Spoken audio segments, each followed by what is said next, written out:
जय श्री राम दोस्तों। देवयोग तथा शकुनी के छल कपट से कौरवों और पांडवों में वैर की आग प्रज्वलित हो उठी। दुर्योधन बड़ी खोटी बुद्धि का मनुष्य था। उसने शकुनी के कहने पर पांडवों को बचपन में कई बार मारने का प्रयत्न किया।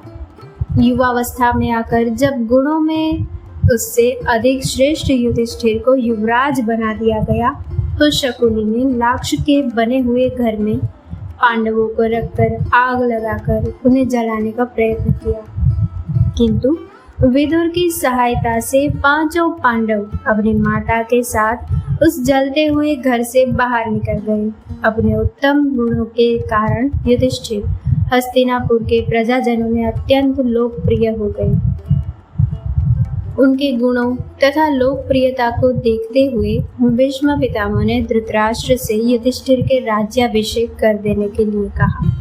दुर्योधन नहीं चाहता था कि युधिष्ठिर राजा बने, अतः उसने अपने पिता धृतराष्ट्र से कहा, पिताजी, यदि एक बार युधिष्ठिर को राज सिंहासन प्राप्त हो गया तो यह राज्य सदा के लिए पांडवों के वंश का हो जाएगा और हम कौरवों को उनका सेवक बनकर रहना पड़ेगा। इस पर धृतराष्ट्र बोले, वत्स, युधिष्ठिर हमारे कुल के संतानों में सबसे बड़ा है, इसलिए इस राज्य पर उसी का अधिकार है। फिर भीष्म तथा प्रजाजन भी उसी को राजा बनाना चाहते हैं। हम इस विषय में कुछ भी नहीं कर सकते। धृतराष्ट्र के वचनों को सुनकर दुर्योधन ने कहा, पिताजी, मैंने इसका प्रबंध कर लिया है, बस आप किसी तरह पांडवों को वारणावत भेज दें। दुर्योधन ने वारणावत में पांडवों के निवास के लिए पुरोचन नामक शिल्पी से एक भवन का निर्माण करवाया था, जो कि लाख, चर्बी, सूखी घास, मूंज जैसे अत्यंत ज्वलनशील पदार्थों से बना था। दुर्योधन ने पांडवों को उस भवन में जला डालने का षड्यंत्र रचा।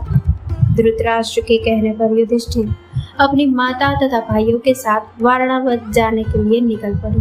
दुर्योधन के षड्यंत्र के विषय में विदुर को पता चल गया, अतः वे वारणावत जाते हुए पांडवों से मार्ग में मिले तथा उनसे बोले, देखो, दुर्योधन ने तुम लोगों के रहने के लिए वारणावत नगर में एक ज्वलनशील पदार्थों से एक भवन बनवाया है, जो आग लगते ही भड़क उठेगा। इसलिए तुम लोग भवन के अंदर से वन तक पहुंचने के लिए एक सुरंग अवश्य बनवा लेना, जिससे कि आग लगने पर तुम लोग अपनी रक्षा कर सको।